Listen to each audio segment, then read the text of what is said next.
Ah, fuck's sake. Well, my partner is a big useless pile of fucking shite. What's happening here now? Who's this? Who is this person? They seem to be approaching me.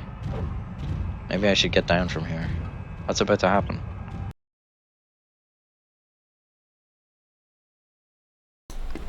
Bonjour. Hello. I will be showing my face just shortly in a second here. Just a second. I forgot to start up RetroArch while I was running that intro there. I was too keenly watching what was going on in the actual thing there. But actually now I can at least switch to this. Whoop. There we go. So in a second I'll switch this over to my proper setup.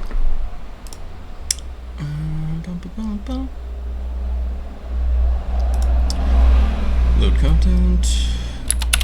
Adventures of Lolo. Alright, so we've got that running. So yeah, this is part 2 in my ongoing series of me playing. Hopefully not just the Adventures of Lolo 3, but a number of games that sort of fit this general, I don't even really want to say genre, I just want to say style, the style of game. I feel like the term genre, especially back when I was a kid and when I was playing games and stuff like that and growing up,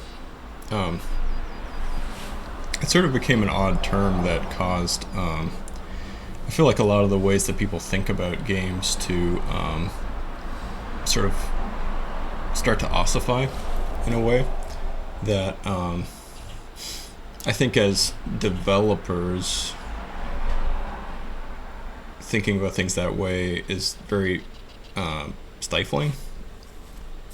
I almost wanted to say dangerous, maybe not dangerous. I don't think that the stakes are that high, but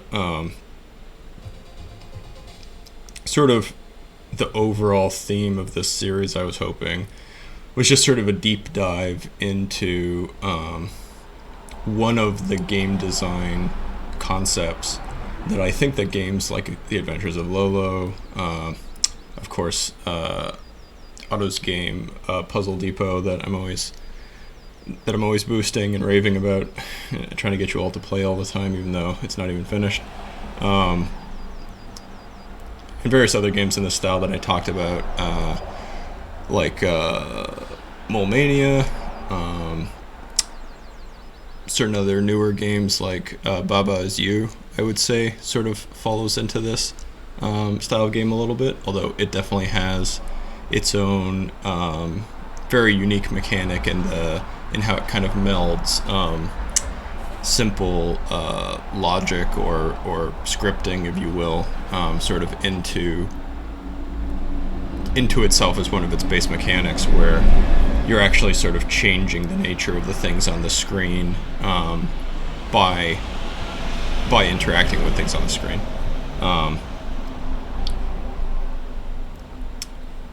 So yeah, Baba Is You by Hemi Puli, I believe his usual handle is. That's definitely something that I hope to delve into in this series as well. But initially, we will be playing The Adventures of Lolo 3, as I was playing last time. And next after this, we will be playing probably Dumpy and Bumpy, I believe its name is. I keep forgetting the name of that game. I'm going to try to find it here.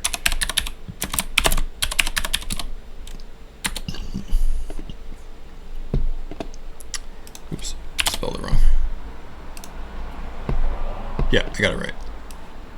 Dumpy and Bumpy. So we will be playing this game after I finish the Adventures of Lolo 3.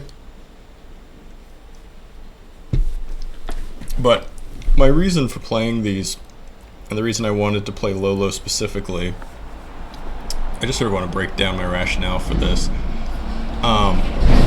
When I was younger and I first started playing games, I mostly played platformers. I got into video games with Super Mario, just like everybody else did. And then from there, I played beat 'em ups. I played Teenage Mutant Ninja Turtles 2 because I loved the Teenage Mutant Ninja Turtles, as many of us did in those days. So I played that game, and so that kind of introduced me to beat 'em ups and that kind of thing. And then eventually, I was introduced to, I think actually Final Fantasy IV before I ever really played Final Fantasy I properly, or Dragon Quest for that matter. But I got into RPGs and that kind of thing. And basically what I'm trying to explain is just that puzzle games were not really something that I was that into as a child. I was more into games that I think you could describe as being less deterministic. Like if you're playing Super Mario Brothers, you go into that first level, you're confronted with that first little Goomba. There's lots of ways that you can address that Goomba, right? Like you can jump over top of it and just move away from it. You can land right on top of it and squish it and kill it. There's various different solutions to that problem. And so you have a lot of freedom with how you want to approach the situation. Things are less like sort of definite. They're less binary. Although, as we know, when you're playing a video game, at the end of the day, you are dealing with a closed system of ones and zeros, as it's, running on some sort of a microprocessor with memory and all these wonderful things. And so really, what something like Super Mario Brothers or, let's say like,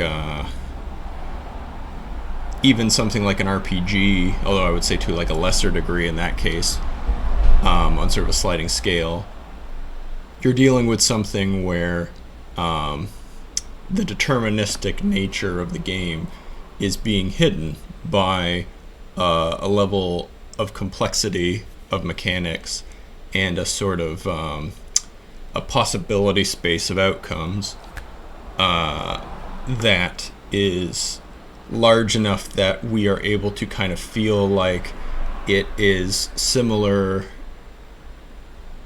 enough to the seemingly infinite possibilities that we deal with in the real world, due to the fact that in the real world we are also similarly constrained by certain norms and stuff like that we sort of adhere to, right? Like we all know that we're going to get up in the morning. When the sun goes down, we're probably going to go to bed. We're probably going to try to do something useful during the day. We're either going to go to school or we're going to go to work or whatever, right? We sort of start to simplify our existence in this infinite cosmos that we inhabit.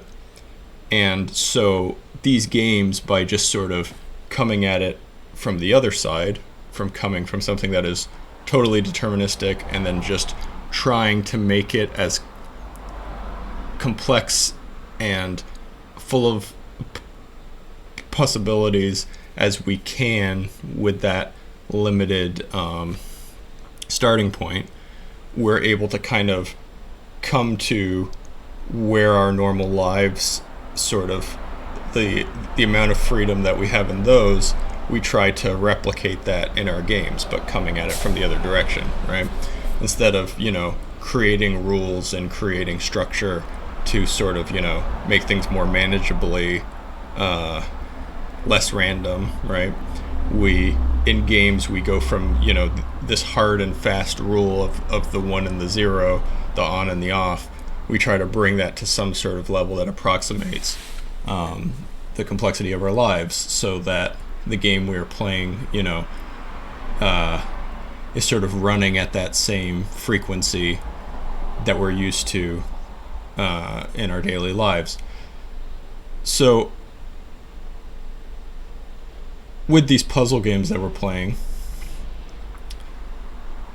just to kind of bring this back to something a little less philosophical or metaphysical. Um,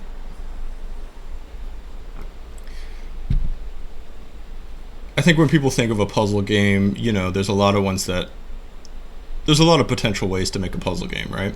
I was looking up lists of like what are the top 5 or like the top 10 best puzzle games of all time, like you know just like the absolutely laziest, like probably worst way to research this is just to bring up some articles on like some game journalism websites that are just like trying to fight for clicks and telling you to turn off your ad block and like etc etc. Those are probably not really the best way to discover anything, but I thought it was interesting just to think of like what do people generally think of when they think of a puzzle game. I think the first one that most people probably think of is probably Tetris, and I would break down Tetris into being already. You can see what I usually watch on YouTube. It's a lot of wrestling and recently Columbo.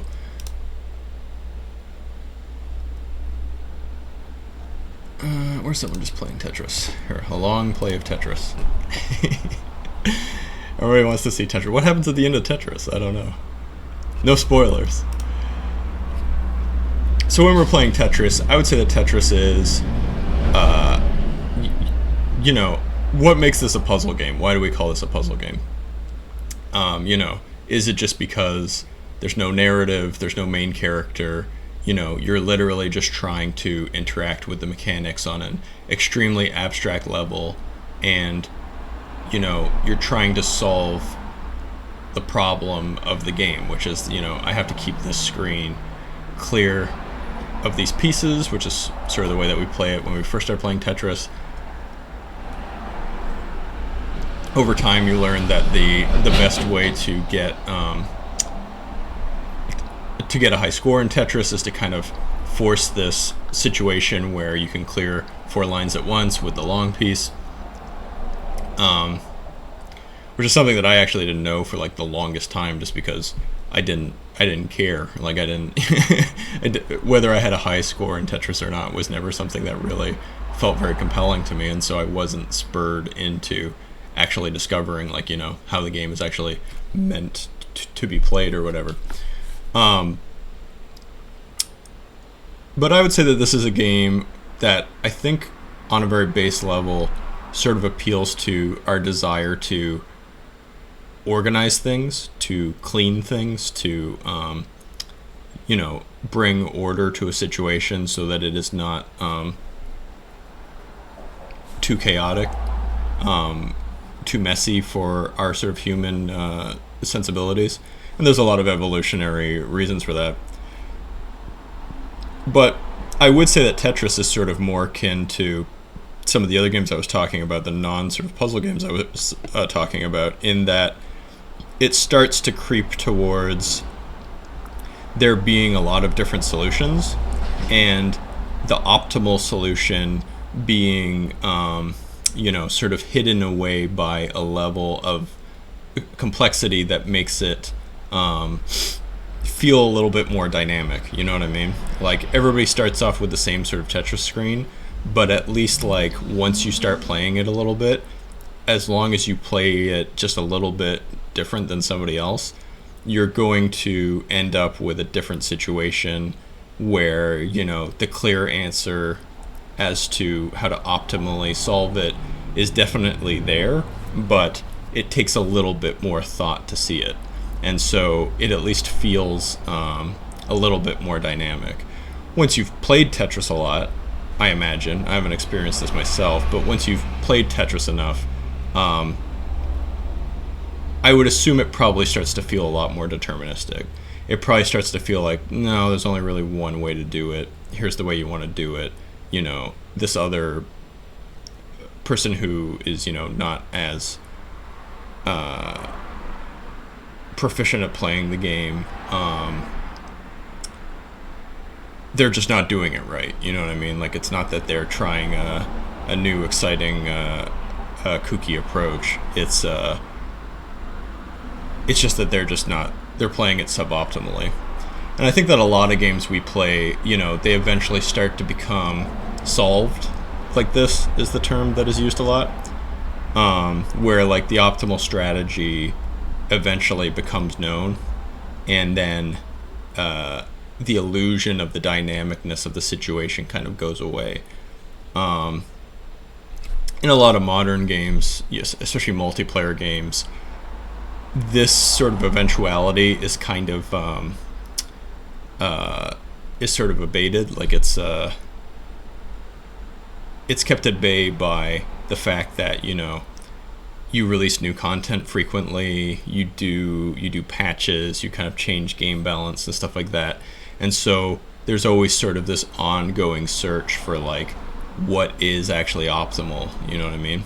And depending on how long people play a game for, the sort of like conventional logic of like what is optimal often changes as people become bored of just playing it the way that everybody else does, and they start experimenting and maybe looking for, is there something that people missed or whatever. But the sort of games that I'm talking about, like Puzzle Depot, and like various other games. I'm trying to see if there's a decently long playthrough of Puzzle Depot here. This seems decent.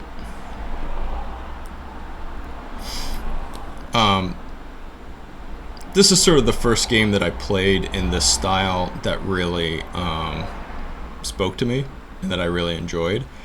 And this is a puzzle game, and I'm specifically talking about the sort of like ramifications of the mechanics of this game, but also in a sort of lighter sense, I'm really just talking about like the actual like specific implementation of those mechanics in this kind of game, which is to say this sort of top-down grid-based movement. Some of these games are turn-based. Some of them, like for instance, The Adventures of Lolo that I'm playing, and various other ones, they're actually more of like a real-time game. Like, things actually move around in real time, but they still sort of have like an aesthetic to them, or like a characteristic to them, where they still kind of play in this like vaguely grid-based movement, turn-based fashion. Like, you'll see when I'm playing The Adventures of Lolo, there are many sort of like elements of that game and like entities in that game that have sort of like a real-time nature to them, like a lot of the enemies and stuff like that, but they tend to only sort of enter into that real-time mode once you do something to kind of trigger them, and up until that point they are sort of like frozen, or they're not really doing anything that you have to like immediately react to. So it's kind of interesting. Like, it has sort of like almost like a pseudo turn-based nature to it, where a lot of the game elements, even though they are sort of implemented in a real-time sense, functionally they might as well just be turn-based in terms of like how they actually work and that kind of thing, as opposed to something like Puzzle Depot here, which is entirely turn-based. But interestingly, the scenario of this game, which is a term that I like using, the sort of like the theming of this game, I guess people would more oftenly say, but I like the term scenario more. The situation of this game, the sort of like the game world of it as it's presented, as as this warehouse worker that ends up having this crazy adventure because of like an apocalyptic event that happens or whatever, in the laboratory that you work in. It is kind of depicted in a real-time sense. Like, things in the game animate, all the time, and like your character, like there's no like explained story based reason that you can just kind of like stand in one spot for as long as you want and like nothing will move until you do something, you know what I mean? The way that the game is animated and presented, it's presented as though it's sort of just happening in real time. It's just that you're in a situation where the timing of when you do things is not important. At least not all the time. Like, even in this game, there are certain elements that are very reminiscent of The Adventures of Lolo, where there are certain real-time elements in this game. I'm thinking specifically of the breakaway floors and stuff like that, that they don't operate in a time-based fashion. Like, if you stand on a breakaway floor for long enough, it will actually just break underneath you and kill you. Even though you can like walk over them if you do it quickly. So it's sort of interesting what Otto picked and chose to kind of implement that way. And I mean, the game isn't finished. He may very well have changed his mind on that. Like, if you play a more recent build, breakaway floors may actually just, stay unbroken as long as you are standing on them or whatever. But this was sort of the first game in this style that really sort of hooked me, that I was very interested in. And there's a number of different reasons for that. I mean, one of them is just that it's a very charming game. I like the visuals of it, the graphics of it. But mechanically, it was the first sort of game like this that kind of sucked me in enough with its presentation and its concept that I got to that point where I was enjoying what I believe is sort of the core sort of appeal of these games to someone that is playing them. At least for me, anyway. But I have to believe that this is really the core enjoyment of these games for pretty much anybody who plays them. Which is that the mechanics are very deterministic, and so when you solve a level, you've solved it. Like, you found out the solution. And because there's not a lot of wiggle room, in these games there often is actually multiple ways to beat certain levels, but generally, if you take the most basic implementation of these kinds of games, either this game or like Mole Mania, same thing. Let me just bring that up as well, just to give a bit of visual variety here. I'll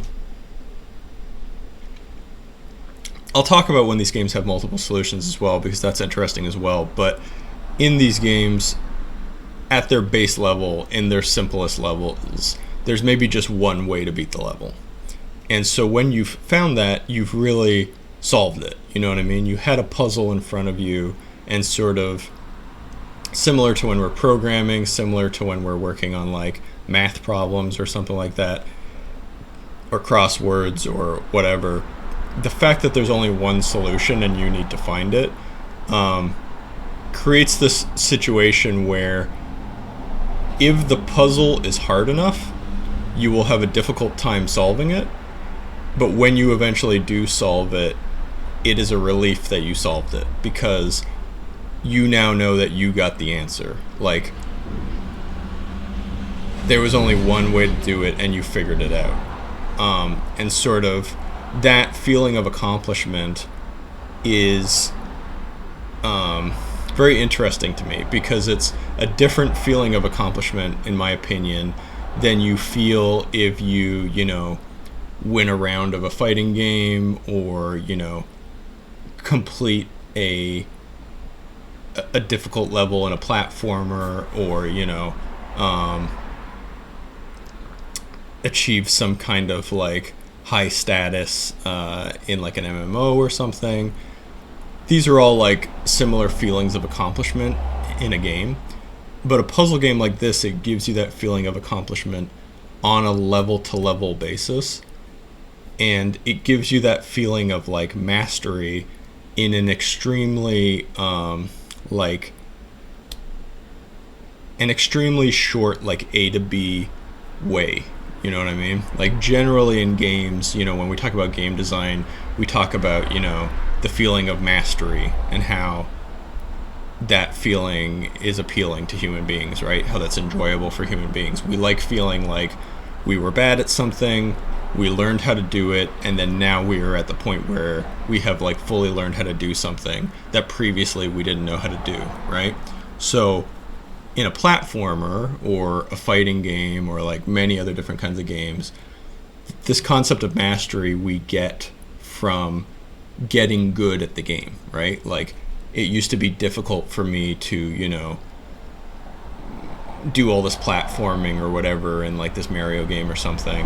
And now I've become a good enough Mario player that this kind of situation in a level is now easy for me to do because I got good at doing it, right? So it's more of like there's more nuance to it.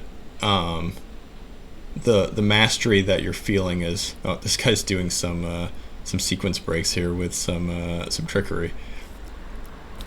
This playthrough is more of like a speed run, so this person is not really playing this game conventionally, I would say. Like, they're doing a lot of tricks to kind of just do it as fast as possible.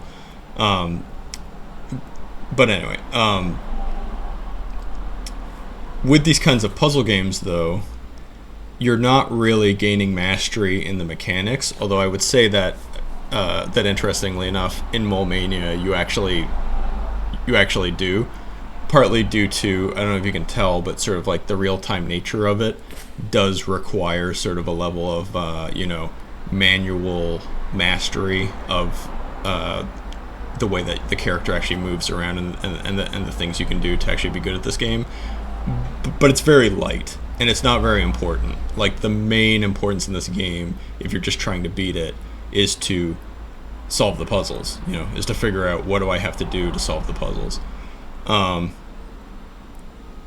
so that's the main sort of mechanic of these, I would say, is that, it's a very short loop of being presented with a problem and then finding the solution. Now, the thing I wanted to say about sometimes there being multiple solutions to certain levels, that is another interesting mechanic that sometimes these games have, but that is put in a way to kind of, like, provide more content to them, which is you can create these levels where there's maybe, like, an easy solution to them, and then there's, like, a harder but better or faster solution to them that you can also find if you try harder. And that's a very interesting mechanic that you can put in these games. But I think that actually plays off of the main sort of mechanism of what is fun about them, which is, I would say, you discovering what you need to understand in order to solve the puzzle.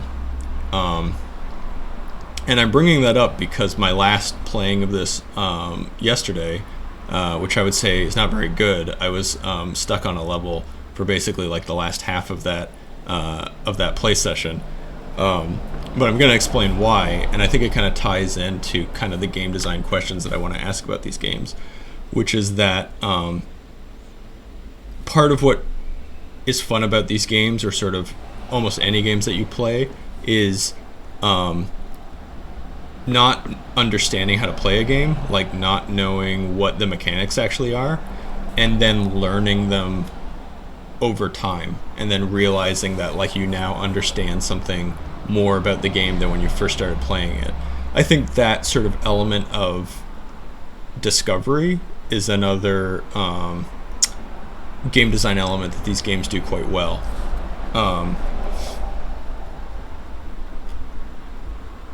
So anyway, I don't know. I think I'm getting a little bit.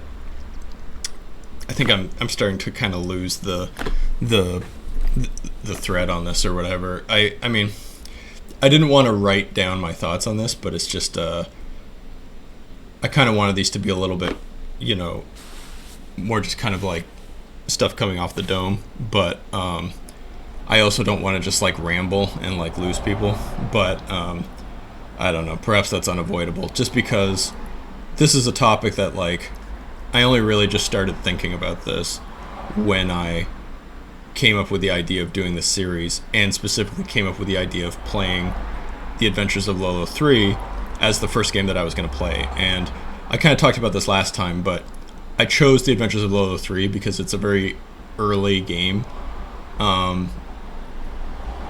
in this style, and so it's perhaps sort of like a foundational title of this concept that a lot of these other games are probably inspired by, right? And so I kind of wanted to start, earlier on, so that we could get kind of like an earlier attempt at this kind of game, and then we could kind of build from there as we play, newer games that try to like improve on the concept and stuff like that.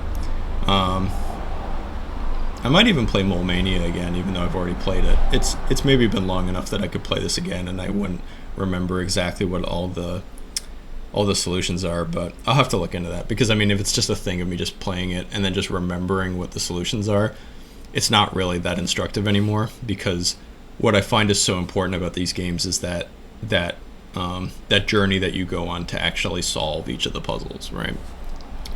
So, sorry, this preamble went way longer than I thought it was going to, but it's just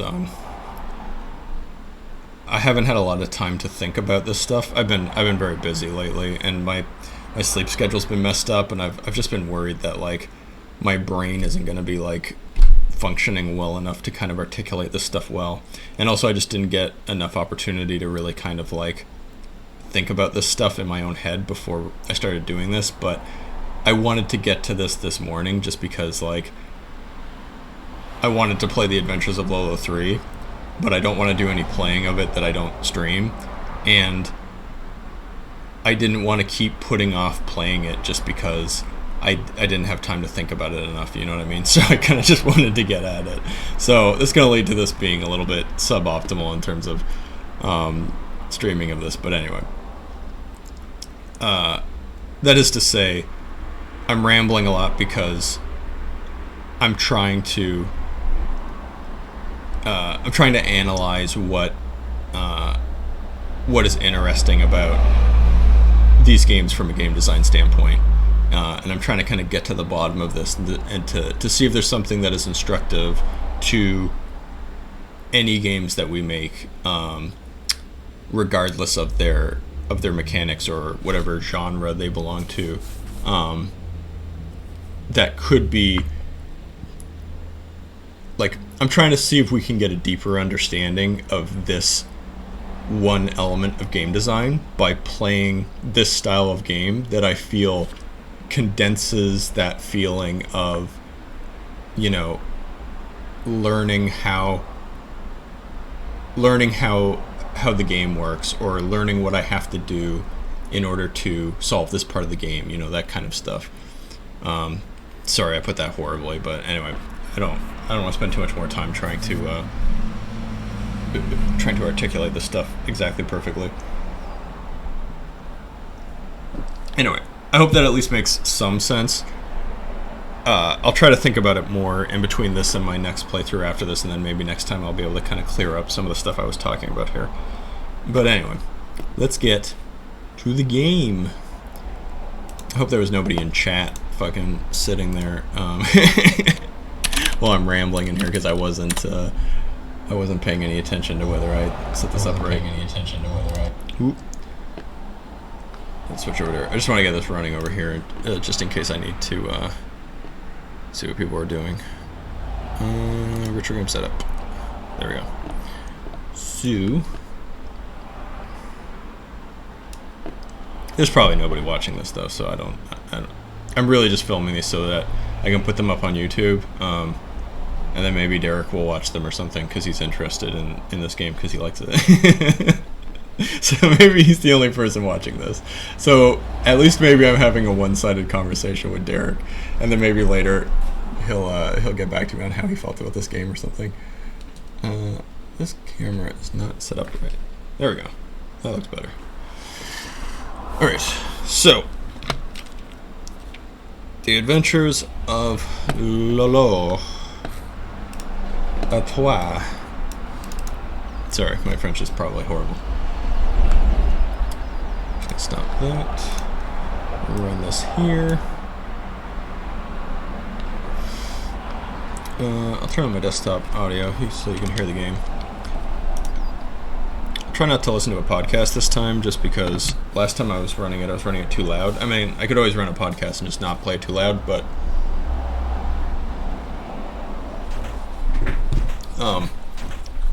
what I really wanted to do is just not be listening to something so that my brain can actually be going. But I might put on an episode of Revolutions or something later on. It depends how long I go with this. I'm probably just going to play for like an hour, so God knows how much I'm actually going to get through. Now I need to remember what is the load button and what is the save button in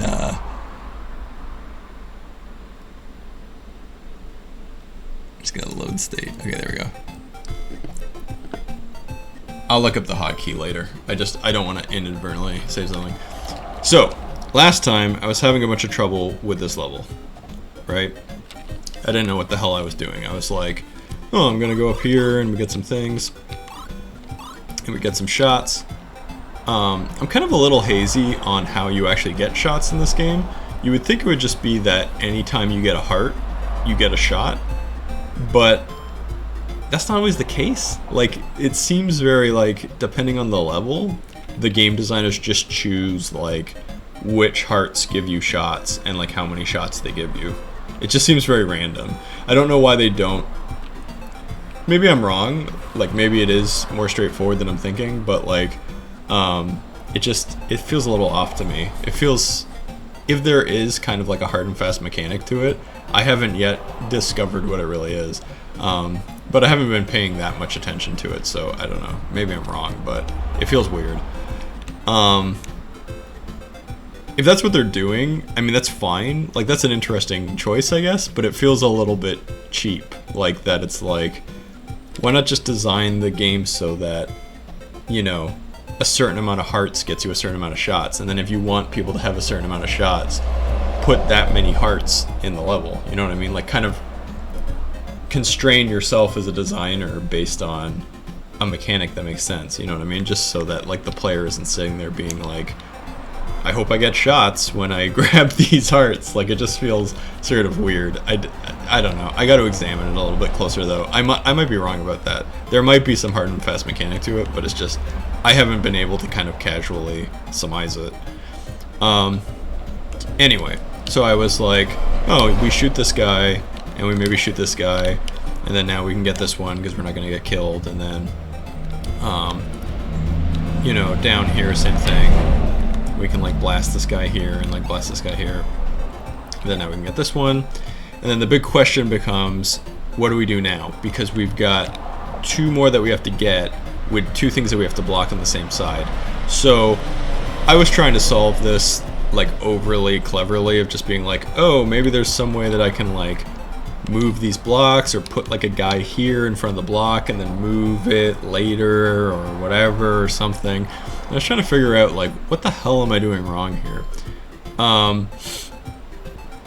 But the problem was I did not understand one of the mechanics of the game, and I am gonna blame the game designers on this just a little bit. Although, you know, this is an interesting thing about these games that I wanted to talk about that I kind of think applies to all games, which is that, you know, as a player, how do you know when something is just hard, or when it's hard because you have a misunderstanding of one of the mechanics in the game? You're not grasping something fundamental that the designer sort of requires you to know in order to have an easier time of doing this thing in the game. And that is something that comes up in games all the time, right? And it's not something that's perfectly solvable, right? Like, we don't know. It's impossible to plan for every single player. And I just feel like these days, in game design in general, there's a lot of complaints that people have that games are too easy now, they put you on too much of like rails, and they don't let you kind of experiment, and everything is too spoon-fed, everything is too straightforward. You know, something like Simon's Quest was like, you know, way too inscrutable back in the day, but there's got to be some kind of a healthy medium where, like, you know, we aren't being babied by game designers or whatever, you know, this kind of like macho, you know, tough guy gamer thing that, you know, that causes like people to criticize, you know, Kotaku writers for like not being able to play Cuphead properly and stuff like that, right? But it is an interesting discussion. Like, there is a level of truth to the fact that I think that if you play games these days, there is kind of a stagnation of, you know, every game trying to ensure that every player can learn how to play it and they're not going to get frustrated and stop. And it's created an expectation in people who play games that a game is going to be readily, smoothly, you know, stress-free, something that you can just enjoy. And maybe this speaks to something about how, you know, more adults play video games now. Like, we ourselves, you know, me with my bald head, like, we're older now as, you know, geriatric millennials or whatever they want to call it, whatever horrible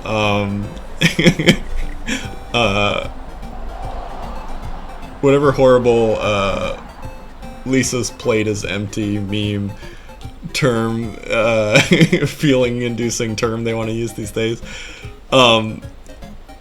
Maybe it's something about how we're adults. We have enough stress in our lives just doing the regular adult things that we have to do in our lives. We don't want stress from our games. We want our games to be, you know, wholesome, to bring up another controversial sore point for people. We want our games to be gentle and to put on the kids' gloves for us, because we don't want our games to be work. We have enough fucking work to do during the rest of the day. We don't want our games to be an additional job. Whereas when we were children and we didn't have as much stress, it was more enjoyable, right? This was something that we sought out. This was something that we were searching for. Was a challenge.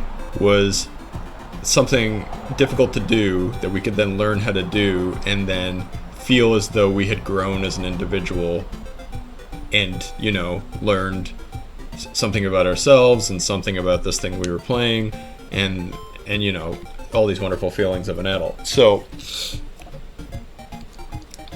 it's I think it's an interesting discussion. I think it's a fun thing to think about. But in this game, what was wrong with me? Well, I had forgot that, well, we'll do the first parts of this.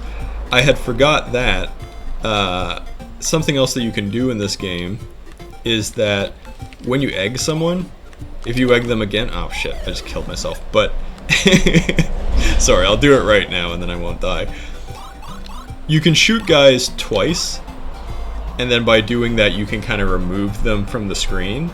But here's the thing that I forgot, is that if you do that, they respawn, okay?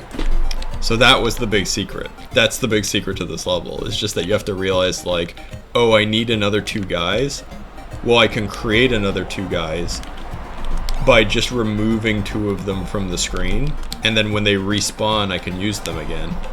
And I can do that because once I've grabbed the heart that they're gonna block these guys for me to get, I don't need them in those spots anymore. You know what I mean? Because I've gotten that heart.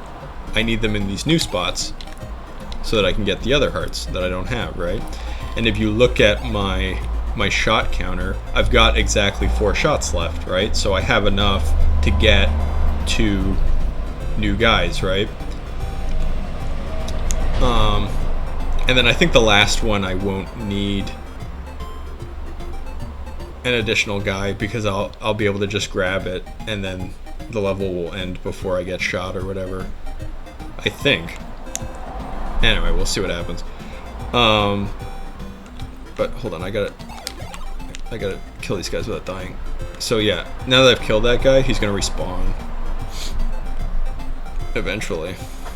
But look how damn long it takes, you know what I mean? Like, that's not very intuitive. Look how long I would have had to have waited for that guy to respawn before I would have known, like, oh, look, I can use him now. But apparently that's how you solve this. Because now I can get this. And then I think I don't even need one for the last one, which is good because I don't have enough shots for it anyway. But I think I can just grab it like that. Oh, no, you still die. I guess I do need an additional thing. I gotta see what I'm doing wrong here.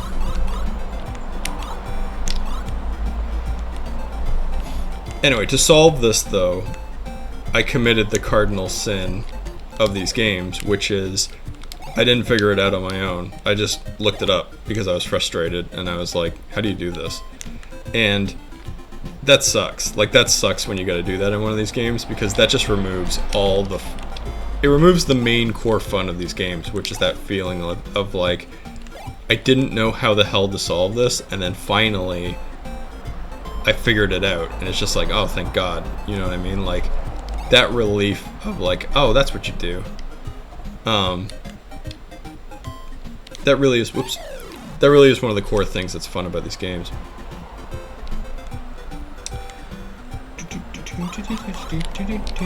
Sorry, I'm playing this very badly now.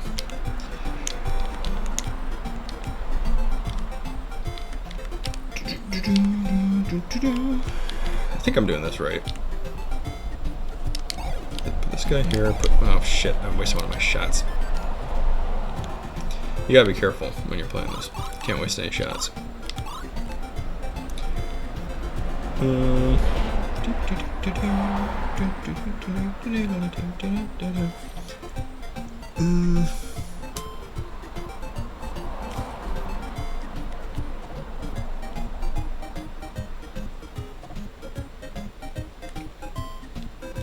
I think what I maybe need to do is just actually blast away one of these guys a little bit faster. Like maybe like do that, oops, do that, grab this, and then kill this guy before he hatches. Yeah. I think that's what I need to do. That way I've got more shots to work with because I'm not using two again. Yeah, I can just go like boom. And then just once I have it, just like blast this guy. Yeah. I think that's all I need to do. Because now I've got two things and I've got two guys, right? Oh god, have I just screwed myself though? Alright. I'm still screwing myself, but at least now I know how to do it. Sorry for my horrible play of fucking Adventure Lolo. Like I said, my sleep schedule is fucked, so I'm a little bit dopey brained. I apologize. But I feel like at least, I don't know, at least I've been able to explain something. Maybe I'll watch this back and it just all sounds like nonsense. But hopefully not. So yeah, that'll be one of my criticisms of this game a little bit. It's a little bit fiddly. Oh shit, I just screwed myself by not doing that right. Whatever. Let's shoot these guys. Boom. And boom. Okay, there we go. Okay, put this guy up here. Put this guy over here. And then I just need two more. That should be straightforward, actually. Just double checking to make sure I didn't forget anything. There we go. Look at me, I solved it by looking it up on the internet. Not really solving it myself. Now this is something that I never had to do with Mole Mania. With Mole Mania, I just oh, that's what kills everybody. It's when you grab the thing in the chest. It's not when you grab the last heart. It's when you grab the thing in the chest. That kills everybody. But anyway, when I was playing Mole Mania, I never ever had to look anything up. I was able to just solve the whole game by myself. And there's some tricky ones in that game. there's a lot of easy ones in that game, but there's also some tricky ones. Anyway, so right there is sort of an example of the sort of like limited, real time versus turn based nature of some of this game. Is that you have almost kind of like a lot of like states. Like these guys didn't start moving until I moved. We've got these pink guys that are not going to do anything until I get all the hearts, and then they come alive and become a mechanic. That is more sort of real time. This skull guy is going to be dead until I grab all the hearts, and then he's going to come to life and start doing stuff. So there's a lot of interesting things like that. There's a lot of like sort of like state-based things. Oh shit, he killed the shit out of me. I might have to blast him or something. Anyway, so what have we got here? We've got all these friggin' guys. I don't know if these pink guys kill people when they shoot them or anything like that. But let's just get some of the easy ones. We can just get these. They're pretty easy. I can probably block some of these guys off with some blocks.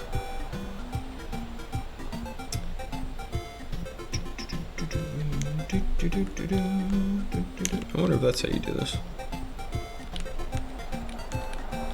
Maybe like put this up here, and then we can just like wait for him to go on that side and block him and get the thing. I don't know. Makes sense to me. Now this guy, we can't do anything until he's alive, and then maybe we need to move a block in front of him? I don't know. I guess we'll see.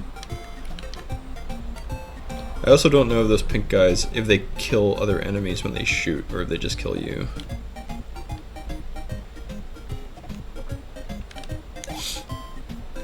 I'm thinking I can move this block out and do something with it. Something interesting.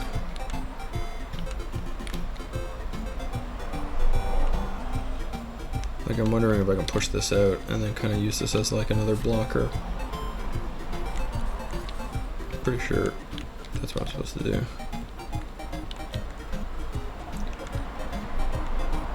I just don't want to get screwed here.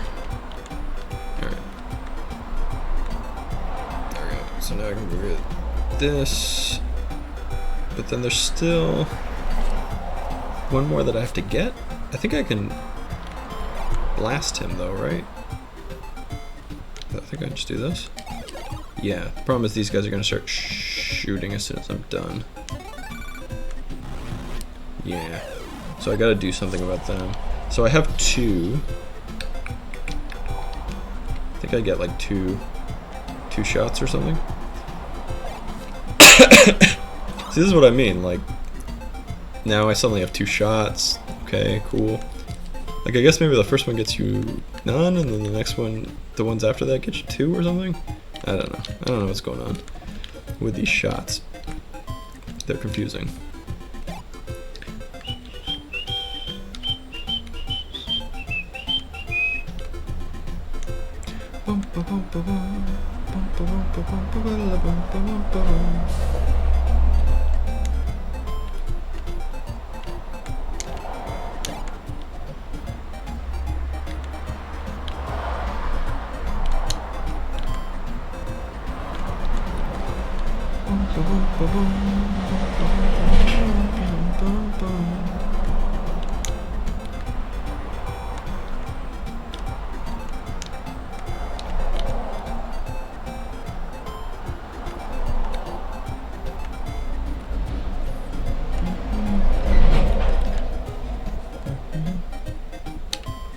Yeah, see, I only got 2 shots, and getting other hearts, it feels very arbitrary when you get stuff. Okay, but now what the hell do I do? Because now these guys are definitely going to start shooting. I can't really get out of there that easy. So I'm wondering if I was meant to do something different with one of these other guys. I don't know. Like maybe just like egg one of them? But that can't be the case, because then maybe I need to be more careful about the order in which I do it or something.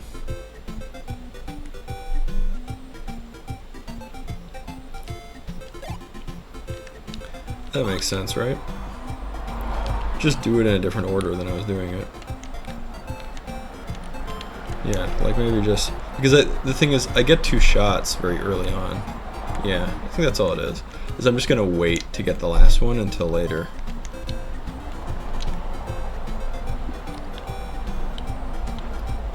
Excuse me.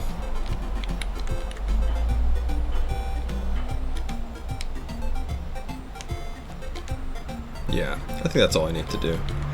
I just need to get them in a more sensible order.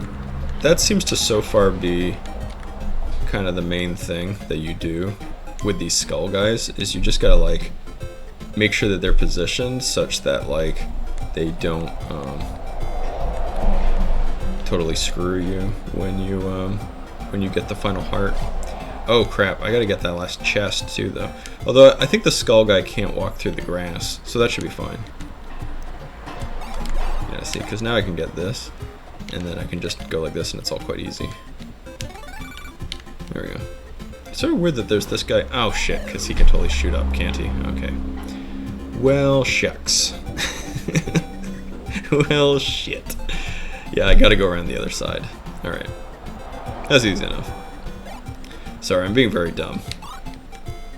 I could have probably solved this a lot faster if I just was paying more attention. But, I mean, I don't know. That's kind of how I play these games. I don't take them too... I'm not real worried about, like, you know...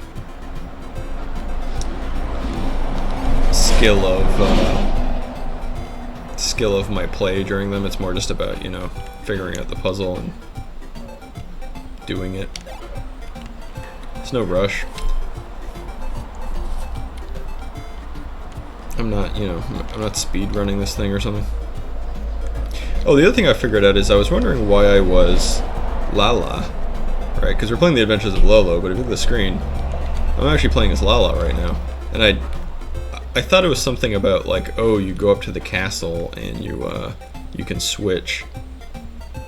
Oh shit, I've done this in the wrong order. I'm so stupid. Alright, hold on. I promise I will do this in a more timely fashion than like 8 million tries. Alright. Yeah, I'm just gonna do this one first.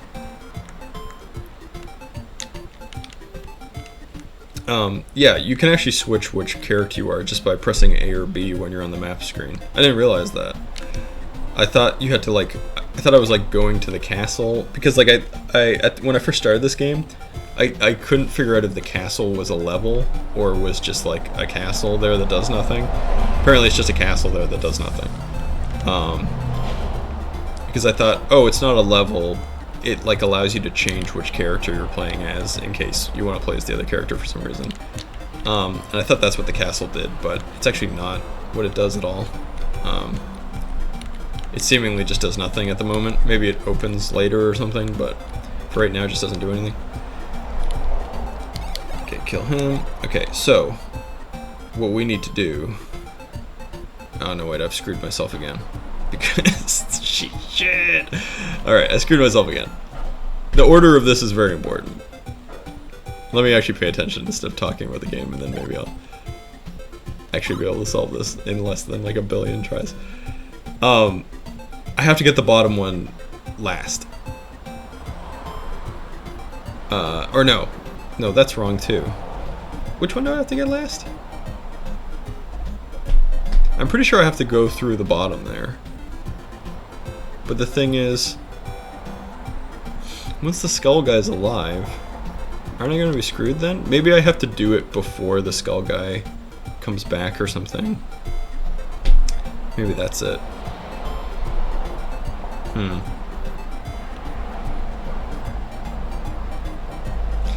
Yeah, but you can't go up there anyway. Maybe I gotta think about this.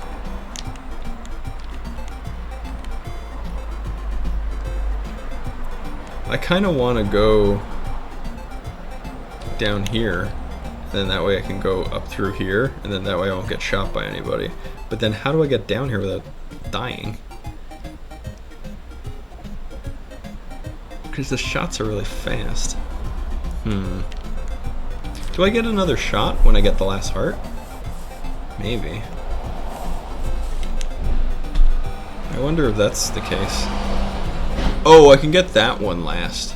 The one on the left. Yeah, let's just do that. So kill this guy, boop. Then he doesn't matter anymore. Yeah, that makes sense, right? Problem is, how the hell am I gonna get over there without getting shot? I gotta be able to get another shot, right?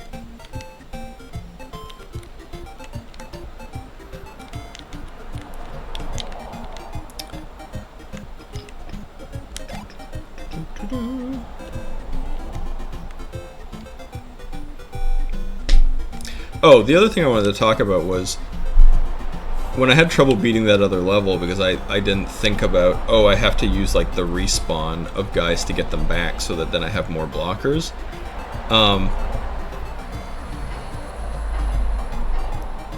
That sort of brought up like what are our strategies for playing these games? Like what are we doing as players when we play these games?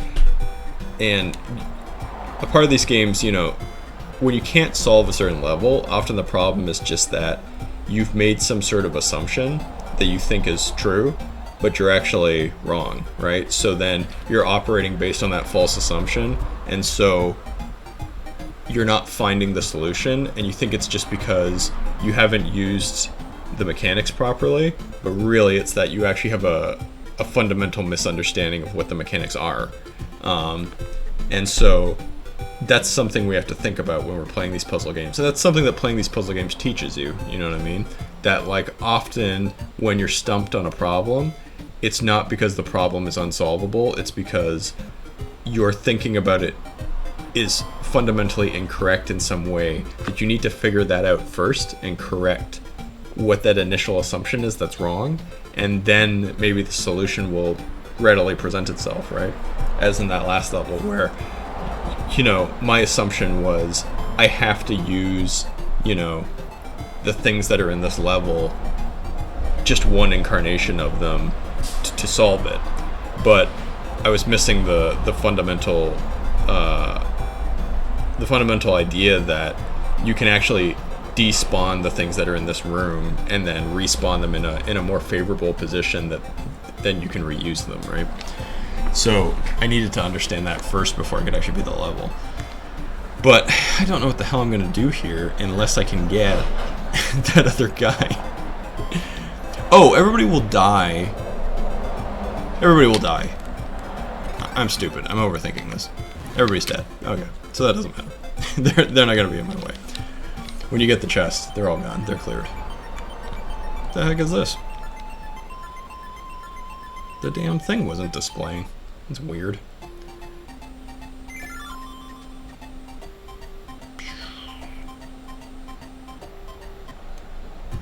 Now we're on the other side. There we go. These guys are gonna fucking blast me. Wait, why are they not blasting me? Oh, you have to like move towards them? Oh, I didn't know these guys had a range. Huh, that's neat. So that's a new mechanic. These guys have a range. They can only shoot, what, 1, 2, 3, 4 spaces? That's cool. I didn't know that. New mechanic, everybody. Ring the new mechanic bell. See, now this one's presented very well. You know what I mean? Why didn't they show me the despawning this way? Now the thing is, they show that you can despawn guys earlier in the game by just putting a guy in your way where there's no way to get to the exit unless you kill him, right? Like unless you double shoot him. And so that kind of forces you, right? Like very classic level design, game design concept. Just make an impassable barrier where it's like the person can't get through unless they do the thing that you're trying to teach them, right? And then that way, from that point forward, you know that they know the mechanic, because otherwise, how did they get here, right? The problem is, the thing that I think we have to keep in our minds is the proximity of when we teach those lessons to when the mechanic actually has to be used. And I would say that in this game, the proximity of the puzzle that required me to use despawning of guys was too far away, and then I didn't remember that that was even a mechanic because it had been a long time since I had to actually use it, right? Like that was very early on that there was a guy blocking me that I had to kill him to get him out of the way. And so the idea of using that same mechanic, like that's a pretty, again, in my opinion, that's a pretty unintuitive mechanic. So wanting you to do the sort of mental leap of like, oh, I don't just kill guys to get them out of my way. I kill them sometimes because I want them to respawn so that I can reuse them. Like that's a very interesting, you know, furthering of that mechanic, exploration of that mechanic, of the possibilities of that mechanic. But I was just so unused to ever killing guys, and I was so used to like conserving shots, like not killing guys, right? Unless I absolutely had to, that it's like I just wasn't in the headspace of like, oh, maybe it would be good to kill a guy, you know what I mean? So, I don't know. It was a little difficult in my opinion. Anyway, let's black these guys.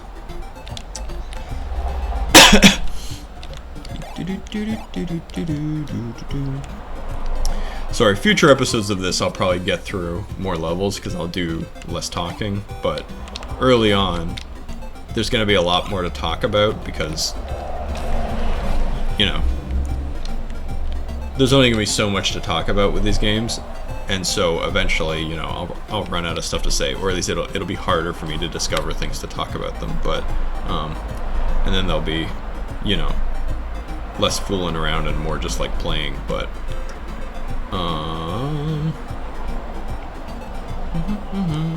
so with these guys here, I'm pretty sure I can just go like this. Oh crap, it's gonna be hard to actually get this guy in the right spot though. This isn't too bad. How do I get up there though?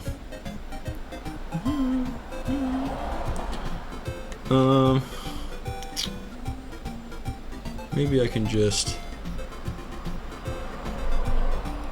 shoot this guy out of the way. Push that there. Oh, yeah, that'll work. Like that. I don't know if this is the way that they planned on you beating this or whatever, but it works.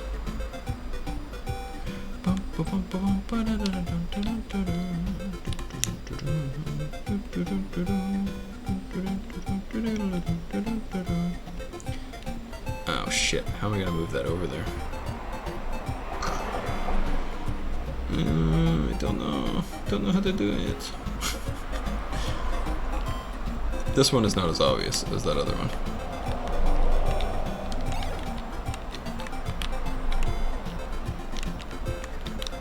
He's gonna hatch. Okay, so I got that there, but now the question becomes... Oh, no, this is easy enough. I was overthinking it. Boop. The other thing I think I noticed about these is that these guys here, I don't know if you can see my cursor, these like glass blocks, I'm gonna assume they're glass blocks, they seem to be different depending on what level you're in. They seem to take on the appearance of the level that you're in. Like it's almost like they're like a miniature model of the level that you're in. You know what I mean?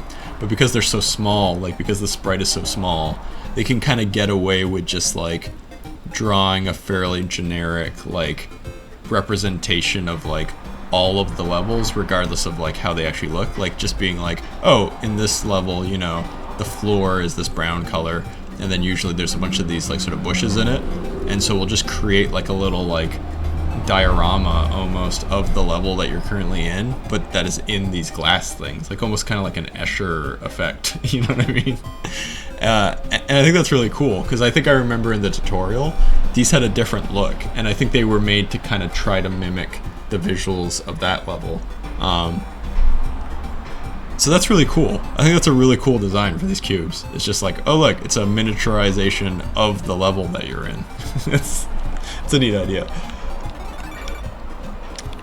Anyway. Oh, I forgot to switch back to Lolo. I wanted to switch back to Lolo. We've been playing as Lala for quite a bit. I wanted to give Lolo his day in the sun. Okay, so what the hell are we gonna do? Okay, so I've already got 2 shots, so that's good. So we can go like boop and maybe like boop.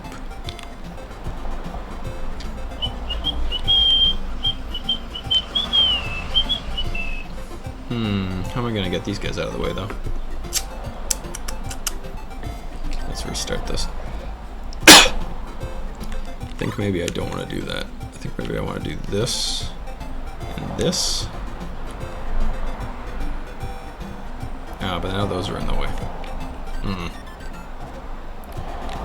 Bonk. Maybe just do one of them?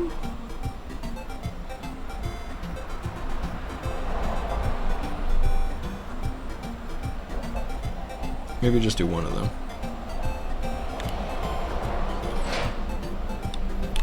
Like, put that one there, put that one there. We've got 2 shots. I think we'll get more shots when we... Whoa, look at this fucking weird sprite effect that we're getting here. That's weird. Oh, fuck, he's not in the way now, though. Christ. Farts. How do we get into those? Oh, maybe we can do one of these here. Hold on. Bonk. Shit. Hold on. I did this wrong. How do we push that up, though?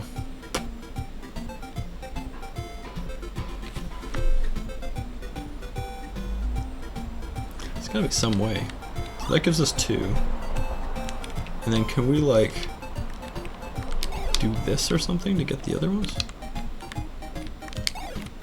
Does that give us more? Okay, that gives us more. See, this is what I mean. Like, it's very inconsistent. Like, if I knew that every time I got a heart, I got a shot or something, then these would be a lot more straightforward. But instead it's always just like this cockaninny, like, sometimes you grab a heart, you get 0. Then other times, you get like 2 for every heart. I never know whether I'm coming or going. Like, did I get anything from the first one? Yes, but then in other levels you don't. So, I don't know what's going on. I swear to God, there's other levels where you don't get anything for the first heart. And I have no idea, like, what their logic is. So it's very confusing when you're trying to solve puzzles, because you just have to kind of try, like, oh, maybe if I get some more hearts, I'll, like, I'll get more stuff. Maybe. I don't know. Could be. We may never know. Yeah, it's a little confusing. Okay, so now I still have this problem though, where it's like I need to get these damn things down so that then I can get around them, you know?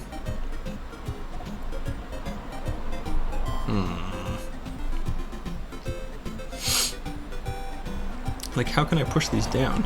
Like, I need to basically get up here so I can push one of them down, but then how do I get there without getting blasted, you know? It's tricky.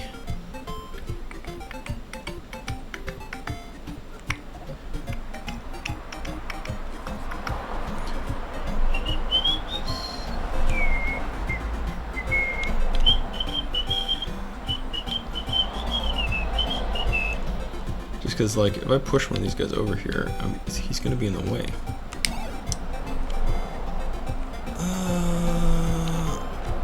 What can I do here?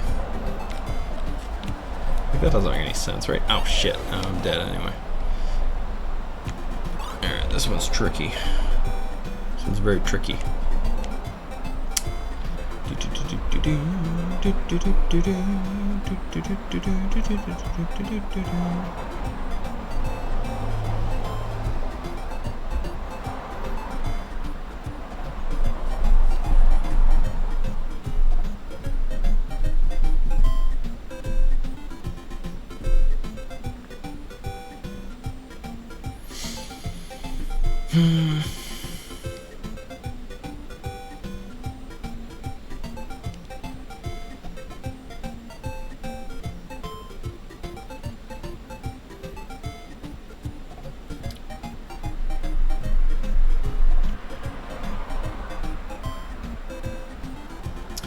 I just don't know how you push one of these down.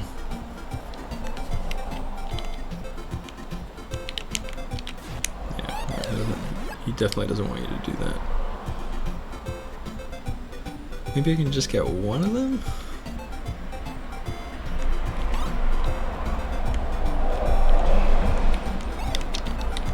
I just get one. And then go like this. Maybe I'll get enough by just doing this.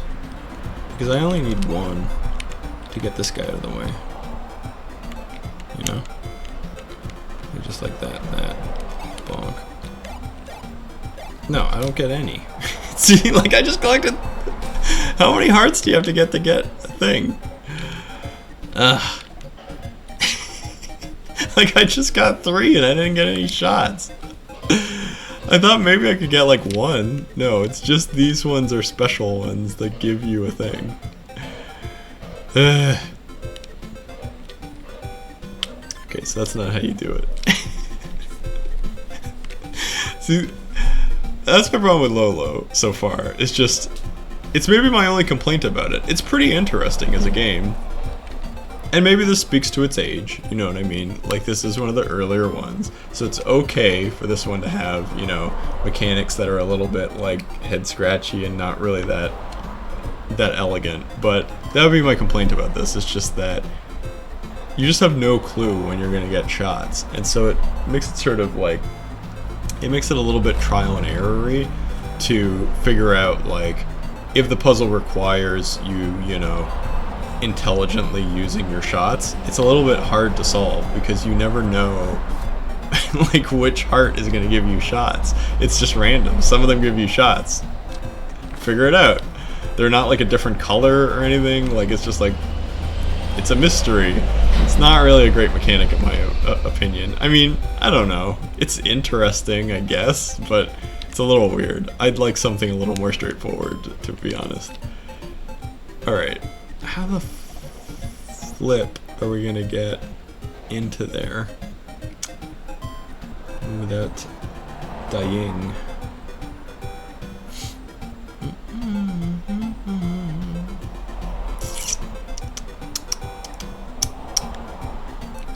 Like we definitely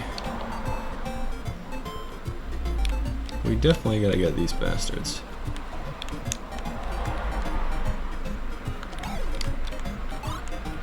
Bonk and bonk like that. But now the question becomes, like, do we want to double shoot one of these fools so we can get him back? Probably, right? Let's try that. I need 2 for sure up in the top so that I can get these guys out to the sides to block for me. But then I just need 1 for each of these other guys. I'm gonna try it. I don't like it, but I'm gonna try it. Alright. Boom. Then like kill him. Oh fuck. That's tricky getting the other shot off because you gotta do it just right. Okay, hold on. Oops. There we go. Okay, so do and then shoot him. Oh wait, that didn't work. You have to be exactly right on it or it doesn't work. Alright. So we'll do these one at a time to make it a little easier on ourselves. I just wish there was something we could do with these things, but there really isn't, because there's no way to push them down, you know what I mean? Or at least, not that I can think of. Alright, kill him. Push him down. Oops. Push him down. Get it. Oh, shit. I thought these guys had a range. What happened to these motherfuckers? What? Oh, the hearts are blocking them. The hearts are blocking them. I am an idiot. I thought they had a range. They don't have a range. They don't. It's just the hearts. The hearts will block them for us. That's all it is. Okay. So that's fine. So, yeah, we just have to be careful when we do this. We just have to be fast. We just have to go boop, boop, get both of these, shoot him, and then shoot him. Okay, so now they'll come back. We don't have enough now, though. We don't have enough. We totally still don't have enough. Because we only have 2, and getting the 3 hearts doesn't get us anything. Arrgh.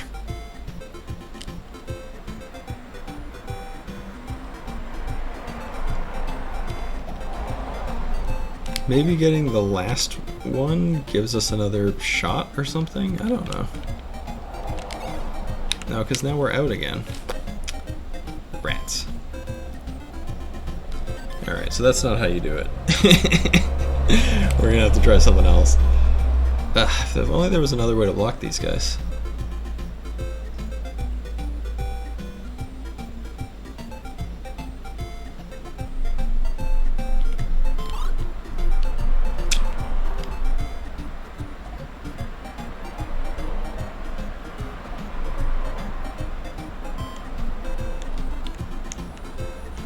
Looks like I'm stumped again. Not that many levels. I mean, at least I had a couple easy levels there, but this one is fucking hard again. Again, I need to come at this when my brain is functioning a little better. I haven't had much sleep, and I'm a little bit worn out. Might be easier if I was less stupefied by tiredness. What can we do here?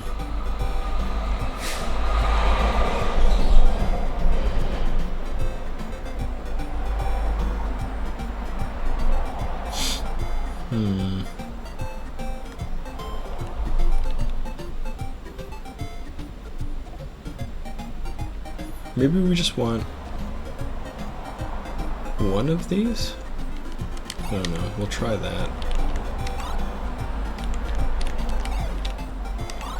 Just do that or something. And then get one back like this. This way we have 3. So I can go like that.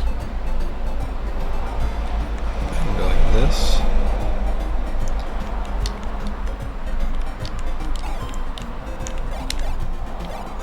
We still don't get anything. It sucks.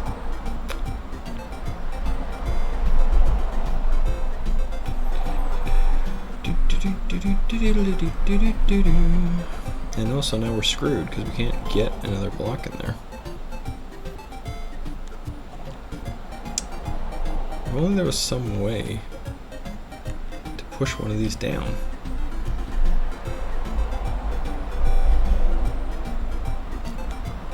But there just isn't, because you can't get in from the top because there's only one spot and you always need to block it or you're gonna die.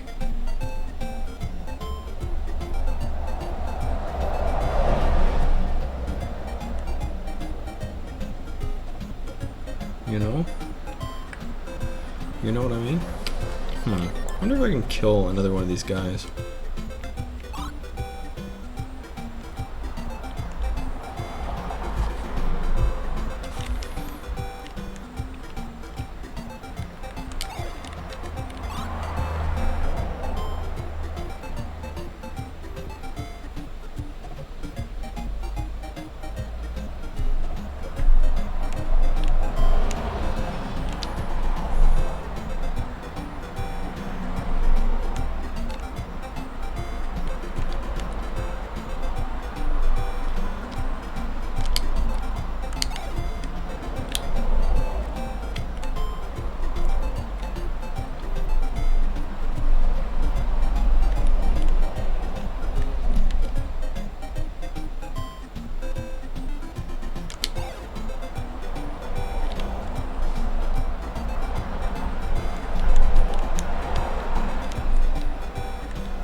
Like, I wish there was some way that I could get around and then push that down, but there isn't.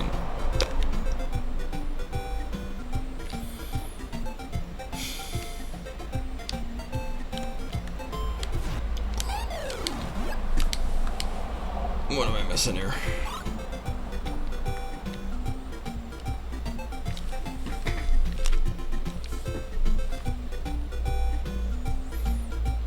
gonna try this for another little bit, and then I might have to call it. Although I promise this time I will not look up the solution online. I'm gonna actually figure this out, because that will be the fun of this game.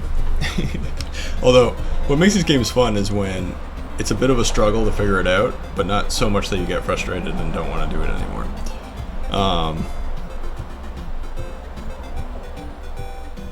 And so there's maybe some interesting game design ideas to come from that, you know what I mean? Like maybe making intentionally harder levels that that don't block your progression in the game, so you can go on and sort of play some easier ones and then maybe come back. Like maybe have sort of like stages, like say like one level is kind of like a tower or something, and you only have to get up so high in the tower to unlock some other towers. But like to say that you've truly beaten that tower, you have to beat all of it. So you can kind of like explore different mechanics, but then not have to completely master them to get to the end of them or something like that. But then eventually you go back and you do because you want to beat all of the towers or something like that. Like that could be an interesting way to set it up, rather than just having a strictly linear progression or something like that. Like make it a little, still have it like kind of where you have sort of gatekeeping, but like maybe make it a little bit more open, like allow people to explore a little bit more. I don't know. Maybe that's an interesting idea.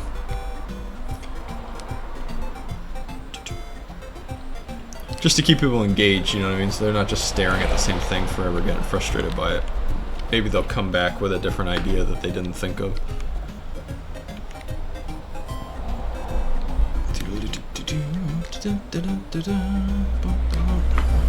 So the other thing that I try to do when I'm playing these games is, if I can't figure out the solution, I start just like playing the level in a totally different way, you know what I mean?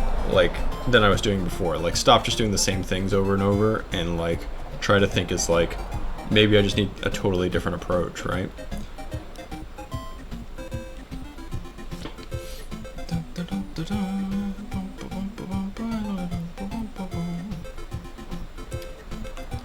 I do need these though, right? Because there's no point in getting 2 if you can't get these ones. So that gets me 4. So say I put a guy over. I just really wish there was something I could do with these glass guys. You can't like shoot them or anything.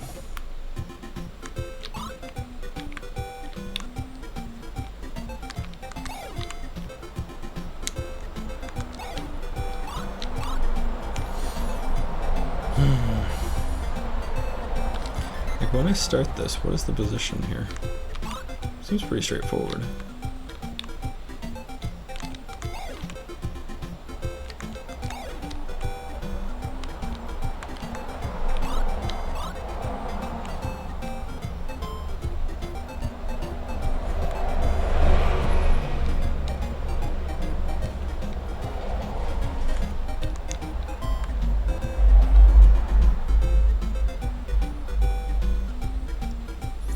Like, is there something about these guys? I don't think so. The problem is just that I desperately need to move those guys down, and I just can't do it. Like, if I egg this guy, there's no way to like walk over him or something. Then once I have these other guys in the way, then I don't need those guys as much, you know what I mean? Like, I'm wondering if there's some way to move one of those out so that then I can like move the other guy or something.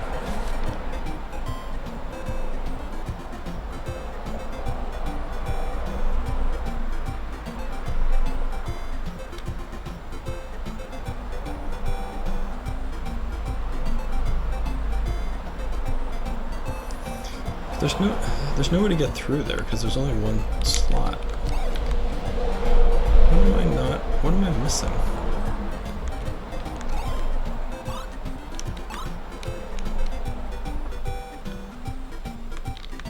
Ugh, I do wish I had a better brain for this right now.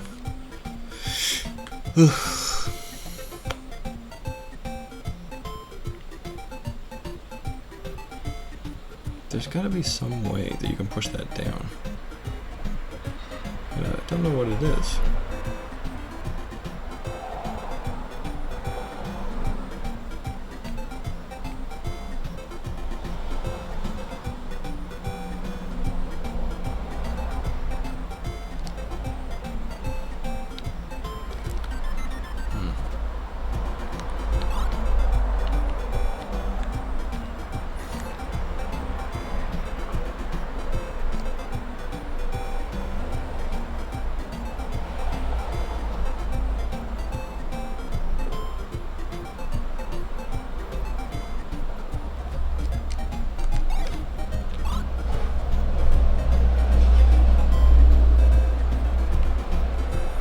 That gives me 3.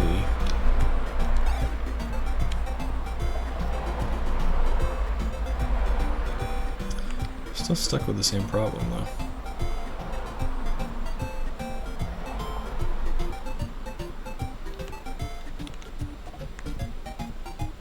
Like I have to push him down, so now I've got 3.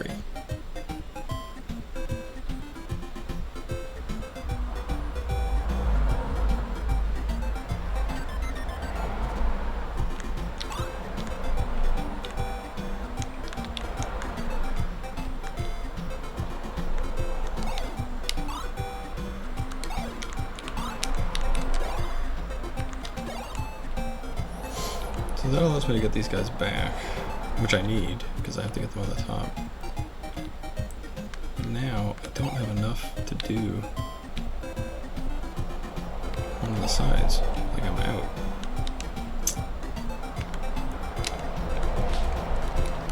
So that can't be it.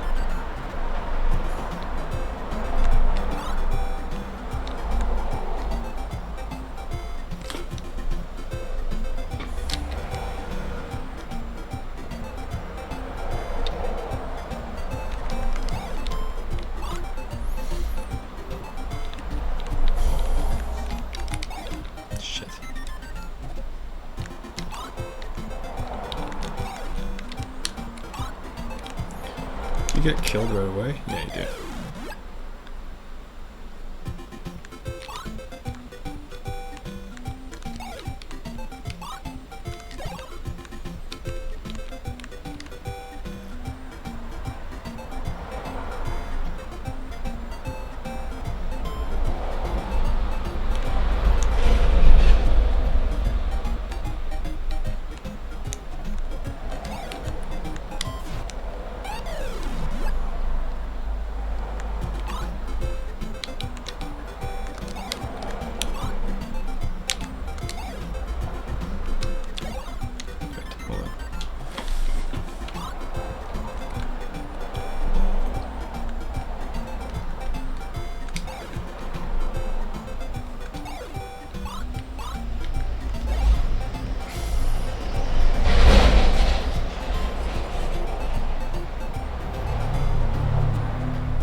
There it is.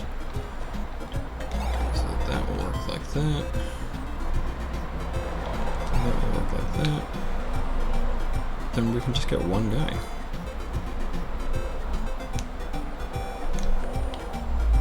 Boop.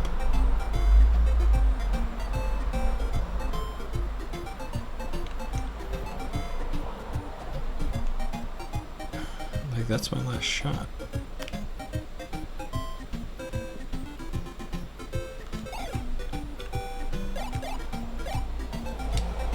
I can't do anything.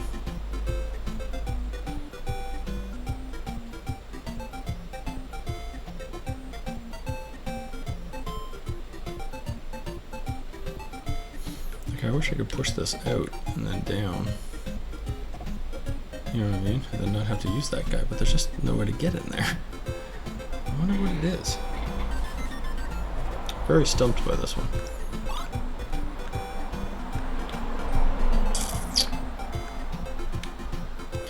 There's some other mechanic that I'm missing. Oh shit, I just restarted that like an idiot. Hold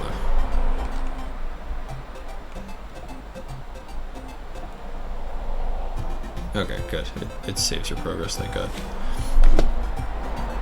So you can't actually leave and go to other places, which is interesting.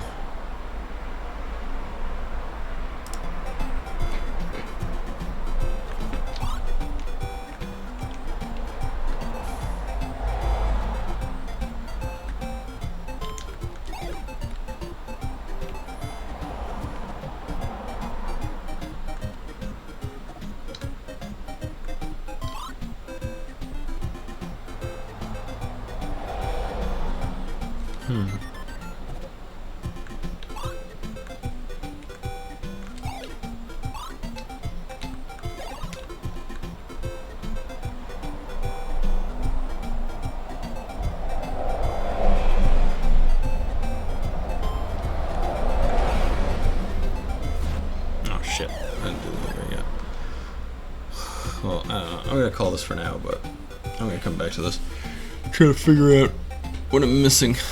All these little wormy guys staring at me. You're no help.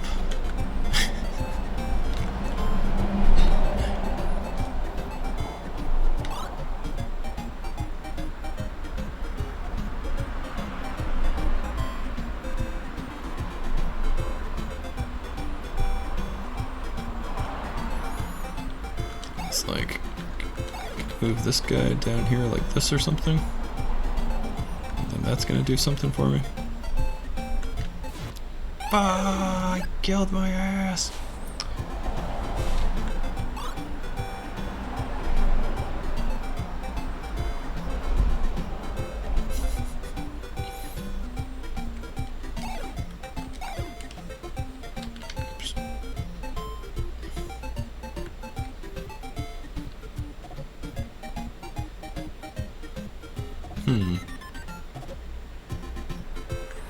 It's sort of interesting.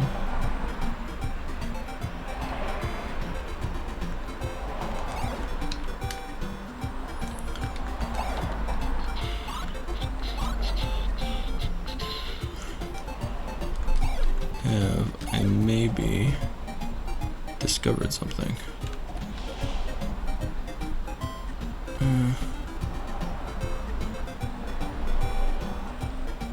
Not really. Was maybe something? Maybe. I don't know. Block that guy there. No. I mean, this doesn't really do anything though. Because I'm still stuck in the same situation.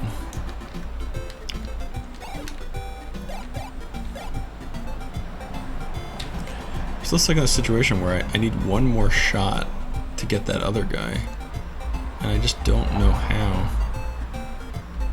I'm supposed to get anything over there.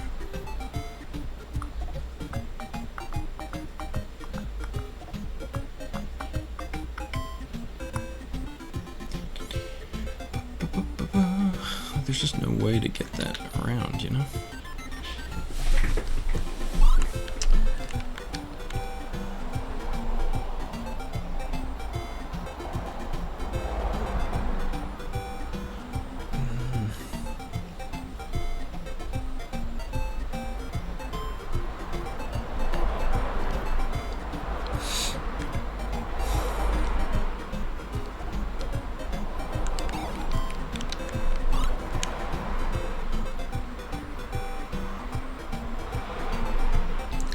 Is it possible to push one of these guys like through a heart or something?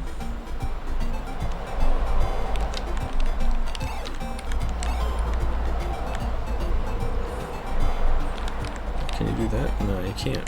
So you can't even fucking push a guy through a heart. Sucks. Fucking thing sucks. Look at these jerks. Now their sprites are all glitching out. Terrible. Disgrace.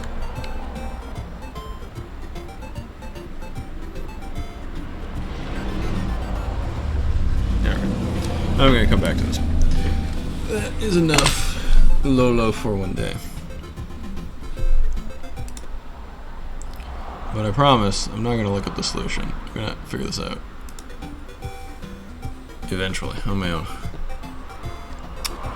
But that's all the time we have for today. I gotta get to work soon.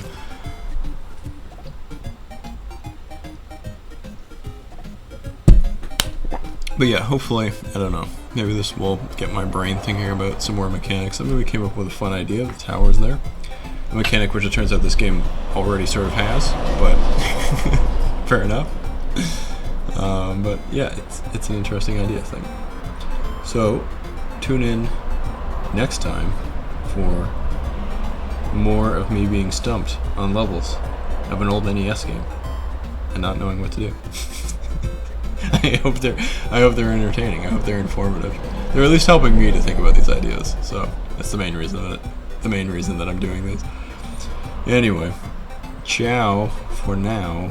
See you later.